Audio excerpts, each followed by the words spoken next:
अस्सलाम वालेकुम। वीक 16 में हम ग्राफ डिस्कस कर रहे थे और इसमें ग्राफ से रेलेवेंट हमने कुछ चीज़ें डिस्कस कर ली थी, जिसमें ग्राफ में हमने जो है वो इस वीक के अंदर बाइनरी सर्च ट्री जो है वो डिस्कस कर लिया था। बेसिक टर्म्स जो है वो ट्री के अंदर क्या क्या होती हैं वो हमने डिस्कस कर ली थी। सर्चिंग किस तरह होती है, ट्रेवर्सिंग क्या होती है, वो हमने जो चीज़ें देख ली थी। अब नेक्स्ट वाला जो हमारे पास है, जो टॉपिक है ग्राफ से रेलेवेंट, उसमें है स्पैनिंग ट्री। स्पैनिंग ट्री क्या होता है? Spanning tree is a subset of graph G, कोई भी ग्राफ उसका सबसेट होगा, which has all the vertices covered with minimum possible number of edges. तो स्पैनिंग ट्री क्या होगा कि ग्राफ ही होगा, ठीक है, सबसेट ऑफ ग्राफ होगा और इसमें जितने भी वर्टिसेस होंगे वो मिनिमम एजेस के साथ कनेक्टेड होंगे और सारे के सारे नोड भी कनेक्टेड होंगे। And spanning tree does not have cycle and it can not be disconnected. तो इसका मतलब क्या होगा कि जितने भी नोड होंगे, ठीक है, वो जब कनेक्ट करेंगे तो उनमें किसी में भी साइकिल नहीं आएगा। ठीक है, ये साइकिल क्या होता है वो हमने पहले डिस्कस कर लिया था। And it can not be disconnected, और सारे के सारे नोड जो है वो कनेक्टेड भी होंगे, यानी कि सारे के सारे नोड्स को विजिट भी कर लेंगे with minimum number of edges. By this definition we can draw a conclusion that every connected and undirected graph G has at least one spanning tree, कम अज कम एक स्पैनिंग ट्री उसमें होगा।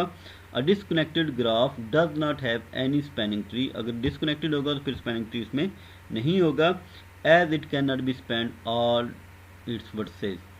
ठीक है, तो स्पैनिंग ट्री का मतलब होगा कि सारे के सारे वर्टिसेस को भी कनेक्ट होना चाहिए और उसमें साइकिल भी नहीं होना चाहिए। ठीक है, फॉर एग्जांपल देखिए हमारे पास स्पैनिंग ट्री जो ग्राफ गिवन ग्राफ है उसमें 3 नोड आपको नज़र आ रहे हैं। ठीक है, टॉप पर तो ए बी सी हमारे पास हैं, तीनों जब नोड कनेक्टेड भी हैं। और इसमें देखें, इसमें ये वाला जो ग्राफ है वो अनडायरेक्टेड ग्राफ है, उसके बाद अनवेटेड ग्राफ है और साइक्लिक ग्राफ है, क्योंकि यहाँ से ए से स्टार्ट करेंगे, ए बी सी फिर ए हम वापस जा सकते हैं ना, तो ये साइक्लिक ग्राफ है। ठीक है, तो हमने कहा था कि जो स्पैनिंग ट्री होगा वो साइक्लिक नहीं होगा, ए साइक्लिक होगा और सारे के सारे नोड भी कनेक्टेड होंगे और डिसकनेक्ट भी नहीं होगा। ठीक है, तो यहाँ पर देखिए कि 3 इसके सब ट्री आ रहे हैं, 3 इसके स्पैनिंग ट्री बना दिए आपने, 3 डिफरेंट तरीक़ों से आपने तीनों नोड को कनेक्ट कर लिया। ठीक है, तो और साइकिल भी नहीं बनने दिया।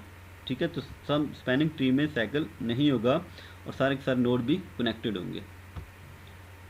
अब यहाँ पर देखें, we found 3 spanning tree of one complete graph. A complete undirected graph can have maximum n into n minus 2 number of spanning tree where n is the number of nodes.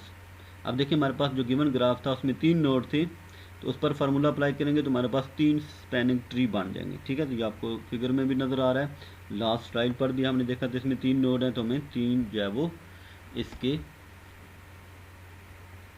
Spanning tree graph मिले थे। ठीक है, application इसकी कौन सी है? Spanning tree is basically use to find a minimum path to collect all nodes in a graph, यानी कि मिनिमम पाथ के साथ मिनिमम नंबर ऑफ एजेस के साथ आप सारे के सारे नोड्स को कनेक्ट कर लें। Common application of spanning tree कौन सी है? सिविल नेटवर्किंग प्लानिंग में यूज़ किया जा सकता है, कंप्यूटर नेटवर्क राउटिंग प्रोटोकॉल में यूज़ किया जा सकता है, क्लस्टर नेटवर्क में यूज़ किया जा सकता है। ठीक है, एक एग्जांपल देखें, let us understand this through a small example. Consider city network as a huge graph and no plan to deploy telephone lines in such a way that in minimum lines we can connect to all cities node. This is where the spanning tree comes into picture, यानी कि कम से कम जो wire है उसको use करते हुए आप सारे के सारे नोड्स को कनेक्ट कर सकें। ठीक है, मिनिमम स्पैनिंग ट्री ये इसकी एप्लीकेशन है। इसमें देखें, इन अ वेटेड ग्राफ, अब इसमें वेटेड ग्राफ आ जाएगा। Minimum spanning tree is a spanning tree that has minimum weight than all other spanning trees of the same graph. हमने कहा था कि एक ग्राफ के मल्टीपल स्पैनिंग ट्री हो सकते हैं, तो उनमें से मिनिमम स्पैनिंग ट्री कौन सा होगा जिसमें मिनिमम जो है वो कॉस्ट हमें पे करनी पड़े, यानी कि मिनिमम स्पैनिंग ट्री कौन सा होगा जिसमें मिनिमम वेट आए स्पैनिंग ट्री का ओवरऑल। ठीक है, in real world situation this weight can be measured as a distance, यानी कि ये वेट कोई डिस्टेंस भी हो सकता है दो नोड के दरमियान में, ट्रैफिक लोड भी हो सकती है, और arbitrary values noted to the edges, कोई भी वैल्यू साइन कर सकते हैं। Minimum spanning tree A spanning tree for connected undirected graph is a subgraph of G that is undirected tree and contain all the vertices, यानी कि सारे के सारे नोड भी उसमें इन्वॉल्व होंगे और सारे के सारे कनेक्टेड भी होंगे और मिनिमम कॉस्ट के साथ जो है वो हम ट्री फाइंड करेंगे, ठीक है। इन अ वेटेड ग्राफ, अब देखें पहले हमारे पास सिंपल स्पैनिंग ट्री था, उसमें वर्टिसेस और एजेस आ गए, और जब हमने वेटेड ग्राफ की बात की तो इसमें ग्राफ फंक्शन के अगेंस्ट हमारे पास VEW भी आ गए यहाँ पर ना, ठीक है। The weighted of sub graph is the sum of weights of the edges in the sub graph, कि जितने भी एजेस होंगे उनको हम क्या कर लेंगे, वेट उनका सम कर लेंगे। A minimum spanning tree MST for a weighted graph is spanning tree with minimum weight, यानी कि ऐसा स्पैनिंग ट्री जिसके जो एजेस हैं उनकी वेट्स को अगर हम सम करें तो सारे के सारे जो स्पैनिंग ट्रीज थे उनमें से वो कम से कम वैल्यू बने, ठीक है। तो मिनिमम वेट के साथ हमारे पास जो आंसर आएगा वो हमारे पास जो ग्राफ होगा उसको हम क्या कहेंगे, minimum spanning tree. For example कि हमारे पास ये ग्राफ है, इसमें 4 नोड्स आपको नज़र आ रहे हैं, हर नोड के ऊपर वैल्यूज़ भी नज़र आ रही हैं।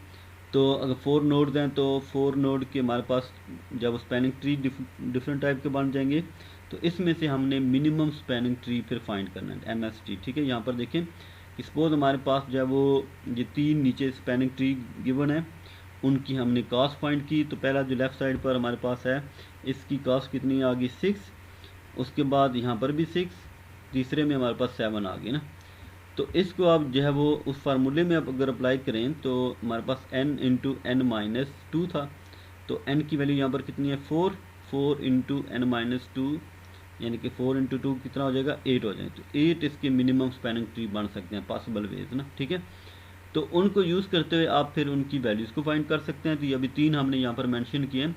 3 में देखें कि 2 स्पैनिंग ट्री ऐसे हैं जिनका वेट 6 आ रहा है, पहला और दूसरा, तीसरे का 7 आ रहा है। तो इसका मतलब है कि हमारे पास जो मिनिमम स्पैनिंग ट्री है, जो मिनिमम कास्ट आ सकती है वो कौन सी आएगी, 6 आएगी। तो 6 में से इन दोनों में से कोई भी चूज़ कर सकते हैं, ठीक है। एप्लीकेशन इसकी कौन सी है, minimum spanning tree are useful when we want to find the cheapest way to connect, यानी कि मिनिमम कास्ट की बात हम कर रहे हैं। तो city set of cities by road, अगर 2 जो है वो सिटीज़ या मल्टीपल सिटीज़ को आपने रोड के साथ उसको कनेक्ट करना है तो मिनिमम कास्ट के साथ आप उसको कनेक्ट करेंगे। सेट ऑफ इलेक्ट्रिकल टर्मिनल्स और कंप्यूटर बाय वायर्स और टेलीफोन लाइन्स, ठीक है। तो आप जो है वो लैब्स हैं तो लैब्स के अंदर कंप्यूटर्स को मिनिमम कास्ट के साथ जो है वो कनेक्ट करना चाहते हैं, ठीक है। तो मिनिमम वायरिंग यूज़ करना चाहते हैं तो उसके लिए भी इसको आप यूज़ कर सकते हैं, ठीक है। तो फर्स्ट जो वीडियो थी ये वाली, इसमें हमने जो है वो स्पैनिंग ट्री क्या चीज़ होती है वो हमने डिस्कस कर लिया, फिर उसकी एप्लीकेशन को हमने डिस्कस कर लिया, फिर मिनिमम स्पैनिंग ट्री क्या होता है वो हमने डिस्कस कर लिया, फिर उसकी एप्लीकेशन को हमने डिस्कस कर लिया, ठीक है। तो एग्जांपल के साथ हमने ये चीज़ें देखी। तो नेक्स्ट जो वीडियो होगी उसमें मज़ीद जो है वो एग्जांपल हम देखते हैं और उसमें देखते हैं कि हम जो है वो इसको किस तरह जो है वो कंप्यूट कर सकते हैं, मिनिमम स्पैनिंग ट्री किस तरह हम फाइंड आउट कर सकते हैं, ठीक है। थैंक यू, अल्लाह हाफिज़।